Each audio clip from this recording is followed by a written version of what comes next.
Effect studies were carried out on a wide variety of near-surface nuclear detonations to increase knowledge of the basic effects of megaton range shots and the effects on structures and materiel, especially of megaton range shots.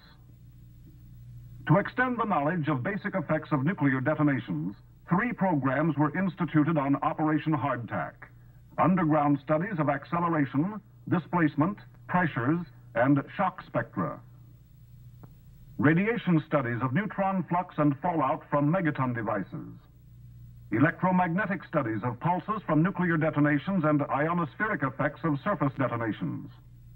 Ground motion measurements were made on 2 surface bursts, the 17-kiloton Cactus and the 1.4 megaton Koa detonations. Emphasis was on obtaining measurements in high overpressure regions for use in the design of hard protective structures. The effect of soil type and weapon yield on ground shock was of particular interest.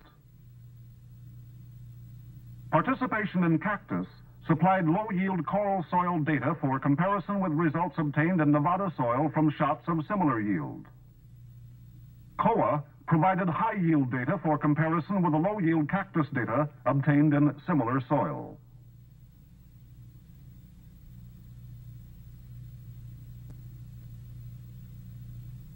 Underground accelerations and displacements produced by Koa and Cactus were measured in regions where air overpressures were up to 900 psi.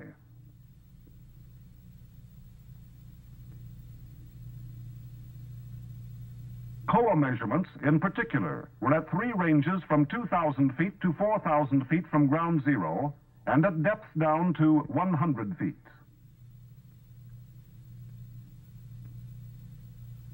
Underground pressure measurements were made with flexible drumhead gauges. These were buried at depths from surface down to 20 feet at the 200 psi range on both shots.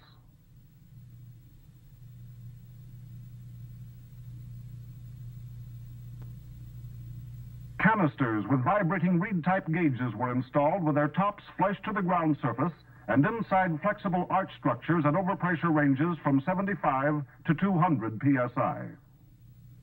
The response of these gauges to ground shock is being used to broadly delineate the response of structures or instrumentation to the same shock environment. An air blast line was installed to provide air overpressure measurements for correlation with the ground shock data.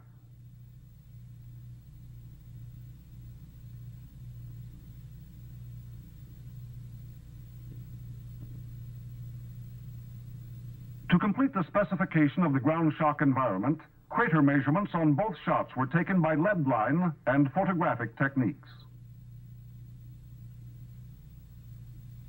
On the Koa shot, at 2,000 feet range, just 150 feet outside the crater, peak vertical acceleration of 1120 G was recorded at 1 foot depth.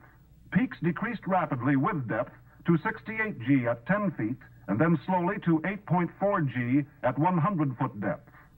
Vertical accelerations at 3,150 feet range show similar decrease with depth from 441 G near the ground surface to 1 G at 100 foot depth. Maximum vertical acceleration on the Cactus shot was 616 G at 400 foot ground range and 1 foot depth. Cactus peak vertical accelerations also showed rapid decrease with depth. On both shots, peak vertical acceleration showed a more rapid decrease with depth than at Nevada at similar air overpressure ranges. Horizontal ground accelerations on both shots were higher than those observed at similar air overpressure ranges in Nevada. On Koa, peak horizontal accelerations at 2,000 feet range varied from 40 G at 10 foot depth to 51 G at 50 feet depth to 5.6 G at 100 foot depth. Observed acceleration records did not follow as simple a pattern as previously observed from airbursts at NTS. Nevada acceleration traces are more readily related to the shape and strength of the air blast wave, which generates a ground shock as it arrives at a location. The EPG records of the hardtack shots, Cactus in particular, are much more complex. The high seismic velocity characteristics of the coral soil causes early arrival of refracted and direct Earth-transmitted energy, which in many instances masks effects due to the local air blast slap. Relative displacement measurements between the ground surface and the 50 and 100-foot depths on both shots showed smaller displacements than expected from Nevada results. The largest was less than 3 inches. Underground pressure measurements taken with flexible drumheads show pressures a few feet below the surface are considerably lower than surface air overpressures. However, at 10-foot depth, pressures begin to increase. On cactus in particular, a pressure of 500 psi at 20-foot depth was recorded, twice the surface overpressure. It is believed the abnormally high underground pressures are due to the effects of large amounts of groundwater in the soil. Measurements of air blast phenomena, which were made over extended blast lines for cactus and koa, did not indicate a precursor formed on either event. Waveforms generally showed sharp rises, but were more disturbed for cactus than for koa. Peak pressures obtained with self-recording gauges compared favorably with pre-shot predictions, but those measured by electronic gauges at close-in range for correlation with underground phenomena did not. Furthermore, waveform characteristics at these locations were quite different for the two events. Until further analysis is made, caution should be used in predicting underground structural damage at short ranges. Ground motion results indicate soil type and device yield play an important role in determining underground motions. Correlation of ground motion with air blast data is in progress in an effort to produce scaling relationships. Simple scaling relationships to give ground motion for a particular soil and weapon yield are not apparent. The radiation program studied neutron flux and fallout for megaton range bursts. The objectives of this program were to measure the complete neutron spectra as a function of range and to determine the relative contribution of certain radionuclides to both local and worldwide fallout resulting from megaton land and water surface detonations. Instrumentation for the neutron flux dose measurements consisted of threshold activation and fission detector foils exposed along a single non-radial line from 900 to 4,100 yards from ground zero. This instrument line was used on 2 shots with predicted megaton range yields to document neutron flux spectra and neutron dose as a function of distance.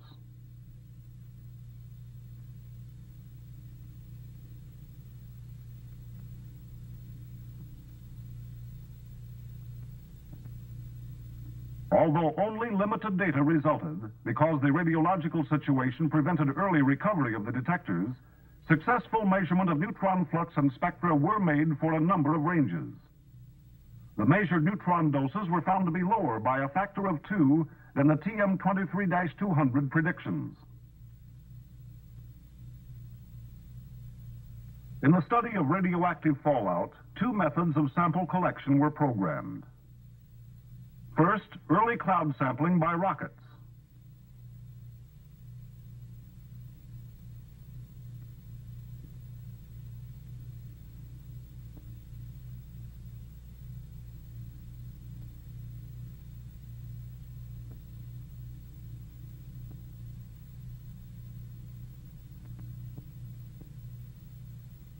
And second, residual cloud and fallout sampling by B-57 and WB-50 aircraft. Because of technical difficulties during pre-shot testing and early participation, the rocket sampling was canceled. The aircraft sampling program was successful on all shots in which the project participated.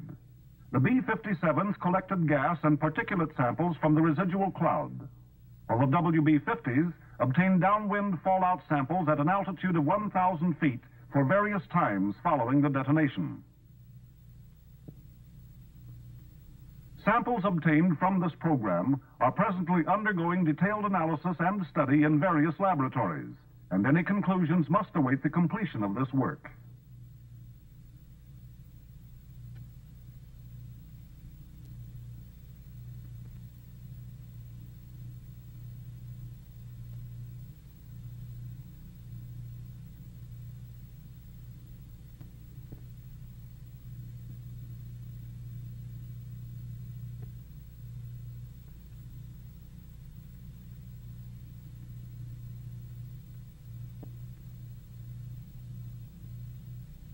Electronic studies were made on two effects: the electromagnetic pulses and disturbance of the ionosphere as a result of nuclear detonations. To record the waveform of the electromagnetic pulse, two stations, positioned 100 miles and 460 miles respectively from the burst point, made broadband measurements from 0 to 10 megacycles. Signals received by vertical probe antennae were fed into oscilloscopes, and the resulting waveform was photographed. These studies were made on 7 different shots, including the Yucca balloon detonation. From a comparison of this information with actual shot data, it is hoped that the electromagnetic pulse can be used to approximate total yield when the time and location of the nuclear detonation is known. To study the disturbance of the ionosphere as a result of surface detonations, a C4-type vertical ionospheric sounder was installed at Kusai Island, 460 miles south of Eniwetok Atoll. Similar equipment was located at Wake Island. These sounders emit 50 millisecond pulses at 60 pulses per second, with frequencies from 1 to 25 megacycles. After the signals are reflected from the ionosphere, the received signals are displayed on oscilloscopes as traces. These traces were then photographed for later analysis. The results of this experiment agreed with similar studies made on Operation Red Wing.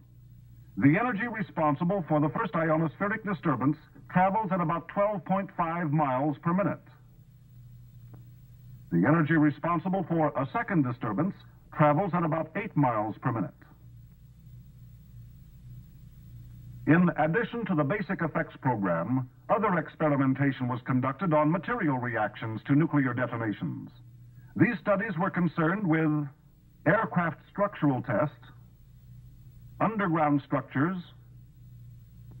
electronic fuse components, thermal studies of skin simulants and uniform materials, and material ablation. In the aircraft structural effects program, the delivery capabilities of 3 aircraft types were examined. The B-52 first tested on Operation Red Wing, and 2 Navy carrier planes, the A-4D and FJ-4, both of whose responses to inputs from low-yield nuclear bursts were measured during Operation Plum Bob. The objectives of this program were to measure the structural responses of these aircraft when subjected to the effects of high-yield nuclear detonations.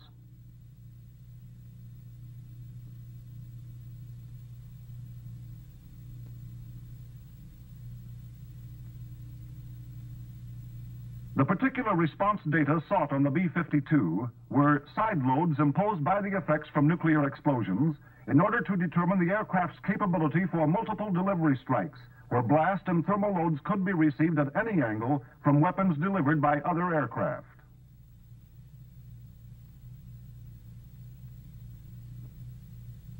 Overpressure input measurements for the B-52 proved to be approximately 10% less than predicted. The hardtack test results indicated that the analytical value for bending moment at wing station 1178 was a reliable guide to the capability of the wing. Fin and stabilization load data indicated that pre-hardtack correlation factors were appreciably below measured values obtained at some orientations. A more extensive analysis is now being performed to define the effects of overpressure diffraction loading and orientation on the fin and stabilizer responses.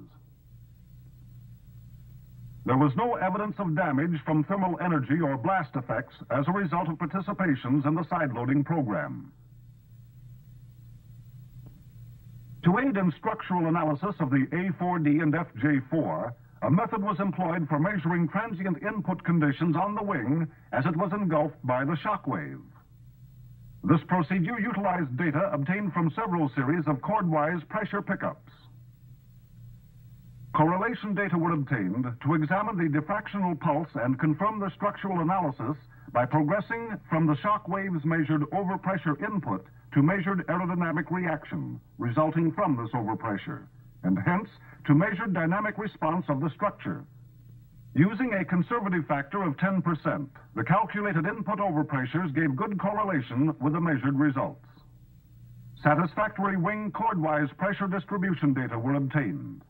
The data are sufficient that, from a careful analysis, the separate effects of overpressure propagation and gust velocity approaching from the trailing edge can be obtained. Although thermal input predictions were conservative, thermal responses correlated well. One participation, shot Walnut, resulted in minor thermal damage on the two FJ-4 aircraft which participated, with blistering on the underside, burning of seals between movable and fixed control surfaces, as well as blistering on the rubber surface on back of the central pod and on the rubber seals on the bottom of the fuselage.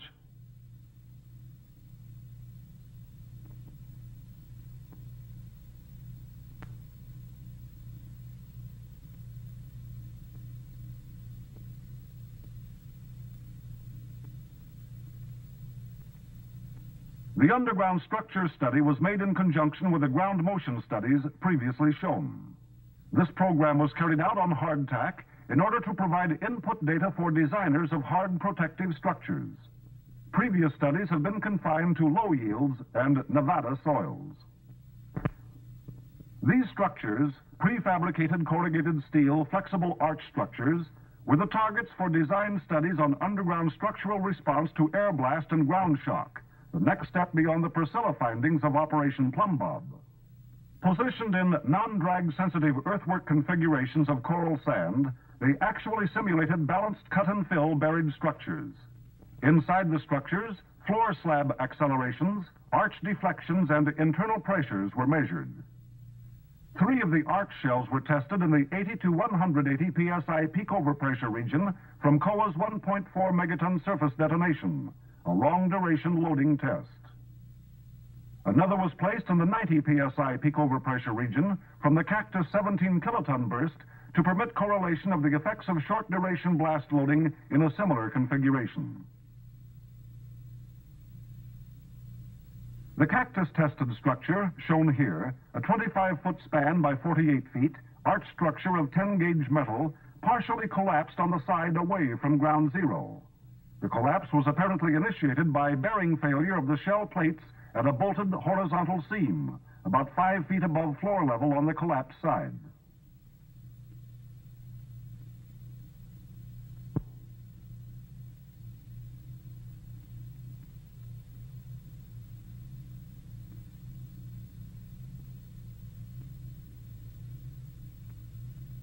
A similar structure, subjected to 78 psi from shot COA, suffered a complete collapse symmetrically about the crown.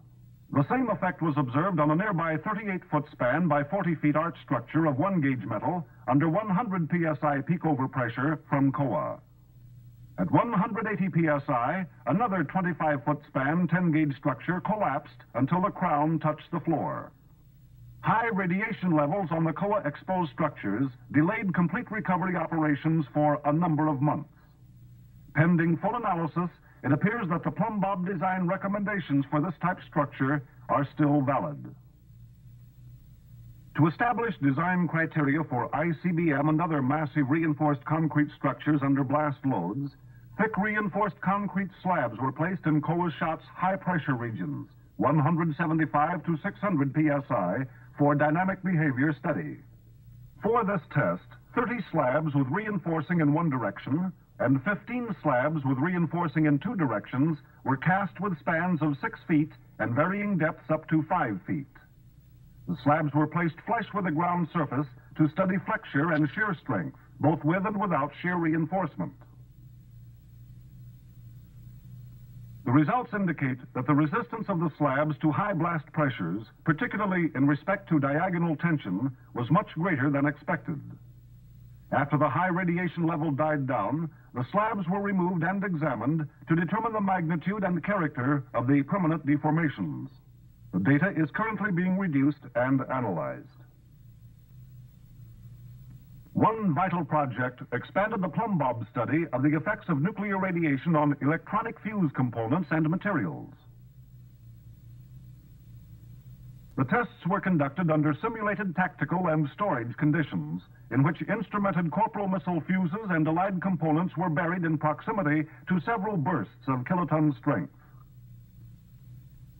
Magnetic tapes recorded the data for later recovery and reading.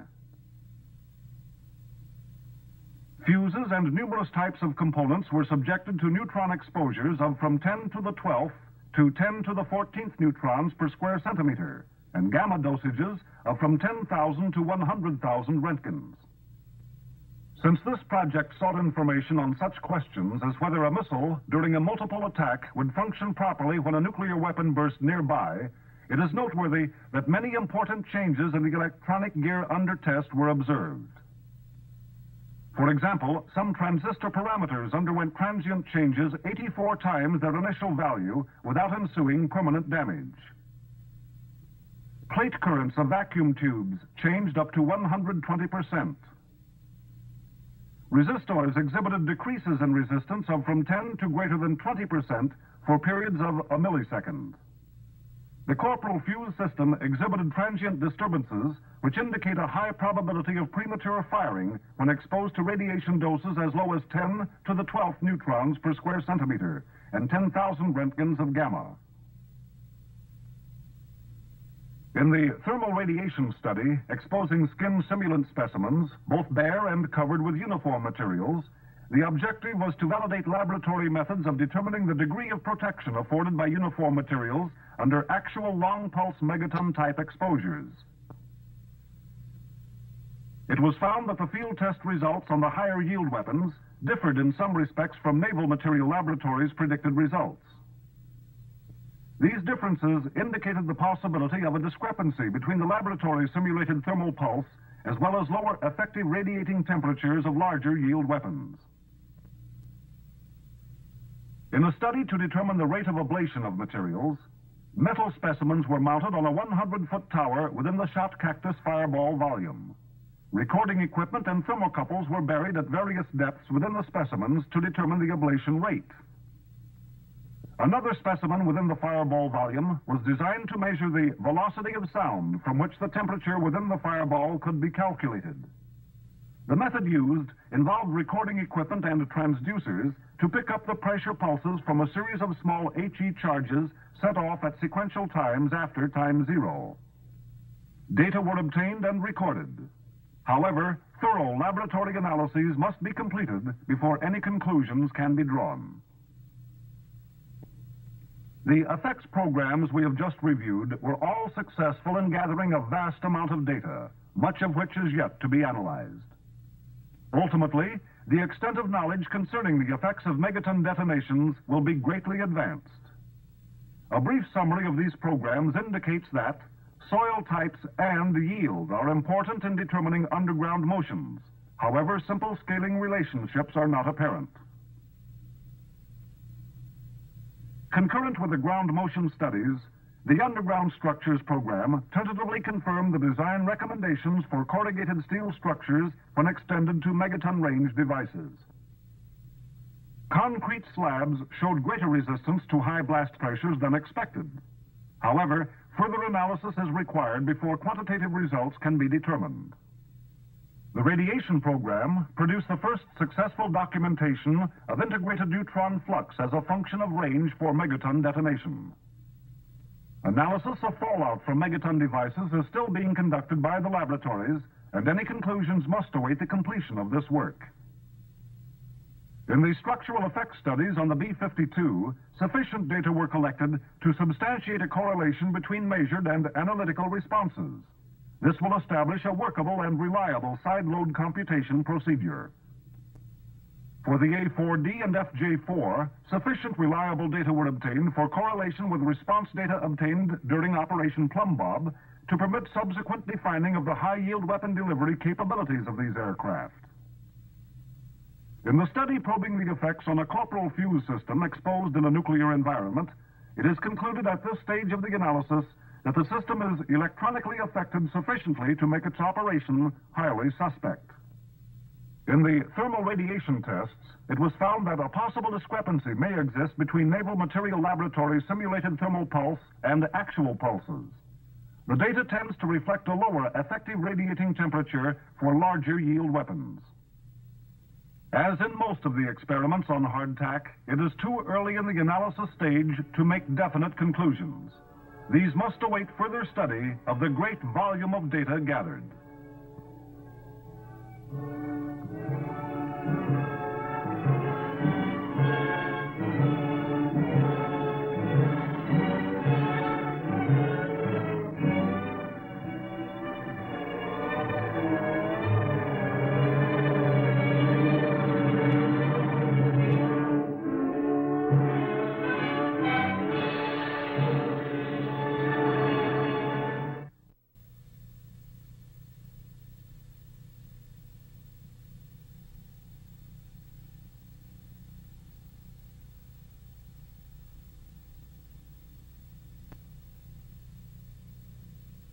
Operation Hardtack 1958 encompassed a greater variety of military effects studies than any previous nuclear test series, necessitating the division of the Defense Atomic Support Agency's review of the effects results into 4 films.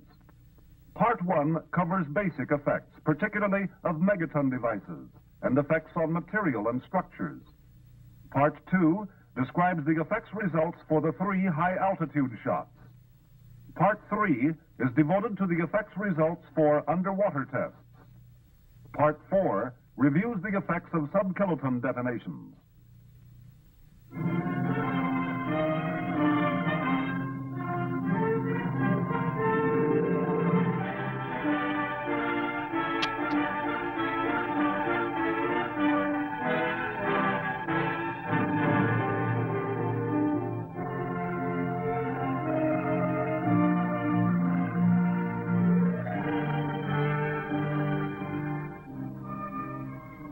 Today's increasing international emphasis on long-range ballistic missile activity raises to priority attention the mastering of high-altitude burst effects phenomenology.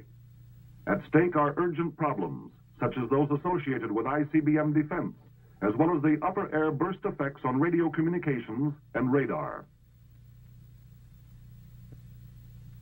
Prior to 1958, only 2 nuclear shots had been fired at altitudes above 10,000 feet. Both comparatively low in height, both of small yield. The first was in 1955, a 3-kiloton airdrop during Operation Teapot, with height of burst at 36,000 feet above mean sea level.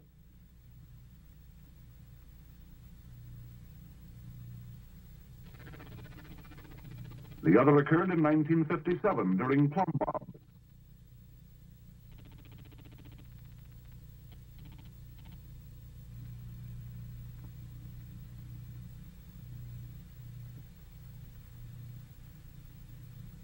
On hardtack, 3 high-altitude shots were fired to acquire data necessary to develop a national capability for high-altitude warfare.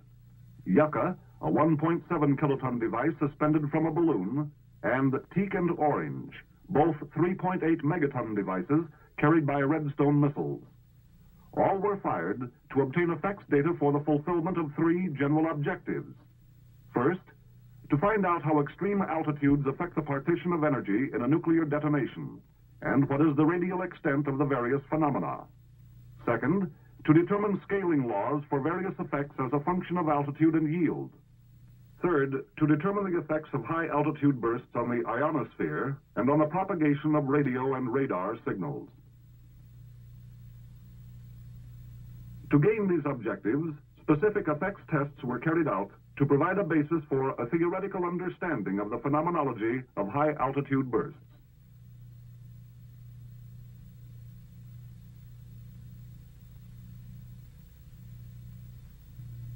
Yucca, the first of the 3 high-altitude shots, was prepared and launched from the flight deck of the aircraft carrier USS Boxer. All of Yucca's blast and nuclear radiation instrumentation and a portion of the thermal instrumentation were concentrated in 5 canisters suspended below the weapon at intervals out to 3,000 feet. These instruments were designed to be activated prior to burst time by telemetered commands. Additional instrumentation was carried by 3 aircraft. 2 were modified B-36s, positioned at 40,000 feet altitude, 12 miles from the detonation, to obtain fireball photography and thermal data. The third aircraft was a P-2V 15 miles from the burst point at 22,000 feet. This aircraft measured infrared phenomena. At 1125 hours on 28 April, when the Yucca balloon was released, the USS Boxer was operating about 90 nautical miles northeast of Nan Island, Bikini Atoll, maintaining a deck wind velocity of near zero. 2.5 hours later, 1440 hours, at an approximate altitude of 85,000 feet, Yucca was detonated by radio command signal. Failure of the telemeter command transmitter to activate the canister instruments prior to burst time resulted in almost complete loss of data from the balloon dragline equipment. The aircraft-mounted instrumentation provided excellent data. Here is a rundown on the results of the fireball studies.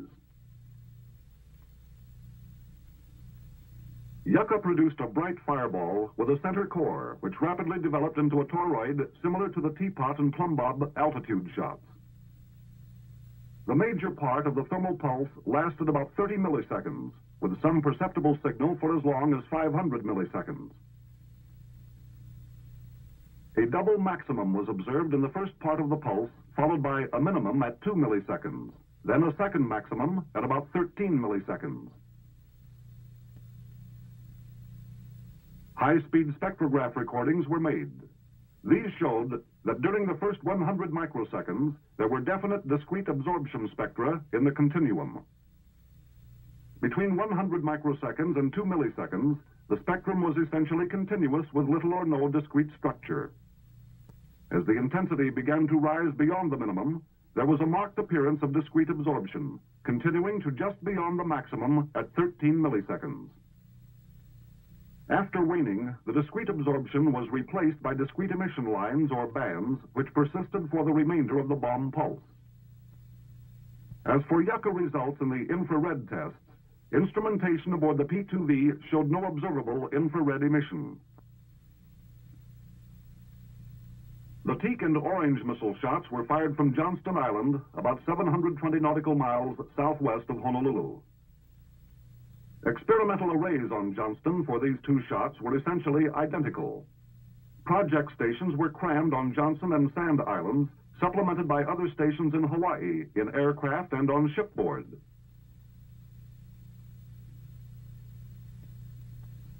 Each device was sent aloft by an Army Redstone missile.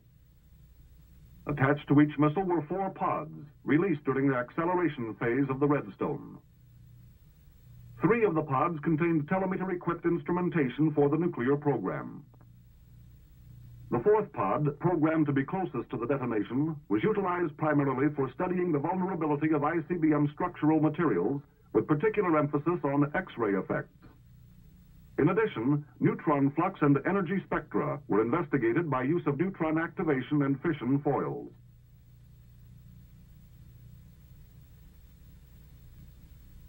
The first of the 2 missile shots, Teak, was launched on 1 August. It was planned to detonate at 250,000 feet, approximately 6 miles south of Johnston Island.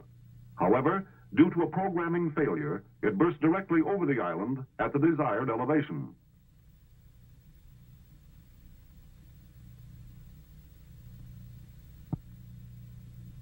Orange was launched at 2330 hours from Johnston Island on 12 August.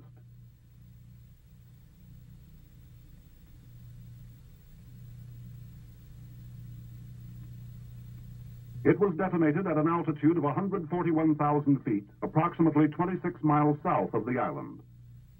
At time of burst, middle clouds covered the island.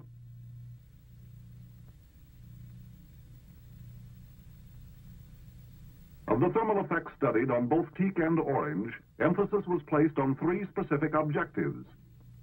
First, to record fireball size and growth. Second, to measure irradiance of the thermal pulse from 2,000 angstroms, far ultraviolet, to 120,000 angstroms, far infrared. Third, to determine the spectrum of the thermal pulse. Infrared studies on the size, duration, and spectral intensity of infrared emissions were made, with the immediate objective of providing input data for the designers of infrared guidance systems. For the measurement of thermal effects, the same aircraft stations and instrumentation as those on Yucca were used. The teak fireball expanded very rapidly for the first 100 microseconds, reaching a diameter of 10 miles in 10 milliseconds. The teak infrared fireball was almost 40 miles in diameter at h+1 second, after which it disappeared quickly. The orange fireball expanded more slowly, reaching a diameter of approximately 1.5 miles in 10 milliseconds. The orange infrared fireball, although of the same diameter, lasted somewhat longer than teak. Teak produced a single thermal peak at about 500 microseconds, decaying to less than 25% of the peak value in about 10 milliseconds. The corresponding times for a sea level burst would be 2 seconds to second maximum, and 6 seconds for the pulse to decay to 25% of peak radiance. The rapid expansion of the early fireball was spectacularly different from a sea level shot. The lower orange shot showed a transition situation with the thermal pulse indicating some of the characteristics of a lower altitude shot, intermediate between teak and surface bursts. There were two peaks, the first of brief duration reaching a maximum at 500 microseconds, and the second consisting of a broad flat maximum lasting from 100 to 300 milliseconds. The spectra of orange consisted of a strong emission continuum with molecular band absorption superimposed. It was followed by molecular band emission beginning at the tail of the thermal pulse. Spectrographic analysis of teak, however, showed no observable continuum. Strong emission bands of excited nitrogen and oxygen were predominant. As a part of the thermal studies, a biomedical project examined the hazard of chorioretinal burns utilizing rabbits for the tests. Damage by thermal energy to the retina or to the choroid will leave permanent scars or lesions which will not result in impairment of vision, nor is pain associated with such burns. However, if the burn occurs on the macula, loss of central vision and visual acuity will result. The phenomenon of chorioretinal burn is distinct from that of flash blindness, which is the temporary loss of vision resulting from lesser amounts of thermal energy than that required to produce burns on the inner eye. For the teak shot, animal stations were located on Johnston Island, on aircraft and ships out to 300 nautical miles. Each station had instrumentation to record the thermal input, and cameras to record the visibility and the attitude of the rabbit's eyes at time of burst. For orange, there was no station on Johnston Island. The station farthest from the burst was an aircraft at 225 nautical miles at an altitude of 24,000 feet. On teak, chorioretinal burns were produced on all rabbits exposed, except on the surface ship at 300 miles, where clouds and ship roll may have prevented the rabbits from viewing the initial flash. On orange, cloud cover interfered with the surface stations, but burns were received in the aircraft at 225 miles. Retinal burn diameter consistently correlated with distance from burst zero.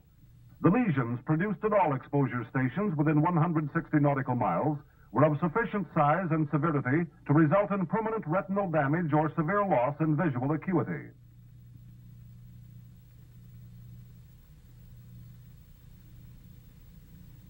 Thus, theory is verified that megaton nuclear explosions at the altitudes tested produced chorioretinal burns at great distances as a result of the rapid rate at which the thermal energy is delivered. Most of the energy is delivered before the effective blink reflex time of 250 to 350 milliseconds for rabbits and 100 to 150 milliseconds for man. The teak and orange blast program obtained surface and near-surface air blast pressure time measurements. Instrumentation included standard pressure time and very low pressure self-recording gauges located on ground baffles, on 34-foot towers, and on ships, backed up by electronic recording gauges. For both shots, the pressure values measured were considerably lower than predicted by conventional methods. On Johnston Island, at a slant range of 252,000 feet from shot Teak, the overpressure measured approximately 0.1 pounds per square inch. The same station at a slant range of 196,000 feet from shot Orange measured 0.18 pounds per square inch. The nuclear program objectives were to seek data first on neutron flux and energy versus range, and secondly, on gamma radiation. 3 of the 4 instrument pods attached to the missile contained time-dependent radiation detectors. Some of these provided neutron time of arrival data from which energy and flux could be determined. Others gave data on gamma radiation versus time, gamma dose, and gamma ray, as well as electromagnetic effects on equipment components. These pods telemetered data to a receiving station on Johnston Island. The 4th pod, programmed to be closest to the detonation, contained threshold foils to determine gross spectral and flux neutron data. This pod was to be recovered after exposure. The pods were ejected at appropriate times to place them at prescribed distances from the burst. Essentially, the desired data were obtained on both shots. Analysis of the neutron energy spectrum has not been completed. At 50,000 feet during Teak, the gamma dose rate was about 300 milliröntgens per microsecond at 5 milliseconds. During Orange, the gamma dose rates at 5 milliseconds were about 1,000 milliröntgens per microsecond at 30,000 feet slant range and 10 milliröntgens per microsecond at 100,000 feet. The gamma ray measurements were consistent between pods. Both the neutron and gamma ray data continues to be reduced and analyzed for application to the energy partition objective and for estimating the effective destruction range of enemy nuclear warheads at high altitudes. The ICBM structural materials pod deployed from the Redstone missile measured the weapon input and corresponding structural effects caused by exposure to very high altitude nuclear bursts, with particular emphasis on X-ray effects. Instrumentation included momentum reaction gauges, radiant energy intensity gauges, and ablation plugs. This pod required post-shot recovery. The Teak pod was found intact. The Orange pod was not recovered. The Teak X-ray results showed large thermal X-ray-induced mechanical impulses of greater intensity than had been predicted. These impulses are capable of producing structural failures, as evidenced by the physical damage inflicted on the front instrument casing of the Teak pod. There was no evidence to support the existence of an X-ray shadow, that is, a region of low intensity, along the longitudinal axis of the Teak device. The effects of X-ray-induced impulses on lead, zinc, iron, copper, and aluminum were appreciable at the estimated slant range of 23,000 feet from the burst. The effect on beryllium could not be measured. One of the most important studies in the high-altitude program concerned electromagnetic effects in the upper atmosphere. The possible use of nuclear weapons at high altitude as a defense against ballistic missiles requires that the effects of such bursts on electronic systems be determined. Information was needed to determine the performance of missile guidance systems, missile detection systems, and communication links in these and other situations. Electronic experimentation was conducted on the following effects: attenuation of electromagnetic signals, ionospheric disturbances, radar reflections or echoes, and noise emission. In probing the attenuation of electromagnetic signals, 2 distinct types of measurements were made. The first was over known propagation paths for frequencies ranging from 9 to 450 megacycles. The second type of measurement was the attenuation of cosmic noise. HF transmitters were located on Oahu, Kwajalein, Guam, and Christmas Island. VHF and UHF transmitters were in rockets fired above the burst. Receivers located on Johnston Island monitored transmission from the rockets, as well as the transmission from Oahu. Receivers on Oahu and in an aircraft monitored the transmissions from Kwajalein, Guam, and Christmas Island. These ionospheric communication links all showed a signal strength decrease immediately following the detonation. Cosmic noise receivers were located on Johnston Island, at French Frigate Shoals, and on Oahu. These receivers were operating in the 30, 60, and 120 megacycle bands.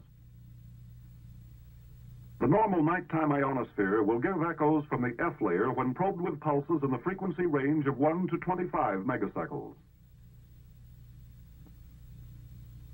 An ionospheric recorder examining these reflected pulses was located on Johnston Island, and another in an aircraft whose mobility could probe the extent of any ionospheric disturbance. Radar reflection from the burst were studied in the 10 to 10,000 megacycle range, using a variety of service equipment and 5 specially constructed sets. Radar sites were located aboard the motor vessel Acania, moored at Johnston Island, and in a specially instrumented aircraft. At 0 times, the aircraft was 225 miles from Teak and 125 miles from Orange. In addition, ANCPS-9 weather radars were located on Johnston Island and Maui Island, Hawaii. For shot Teak, the VHF radars aboard 2 destroyers at sea, approximately 75 and 150 nautical miles from Johnston Island, were utilized. These sets were not employed on shot Orange. Prior to burst time, radar echoes were being received from clouds, aircraft, and miscellaneous objects. Monitoring of noise emission in the 10 to 1,000 megacycle frequency range was conducted on equipment utilized for other studies.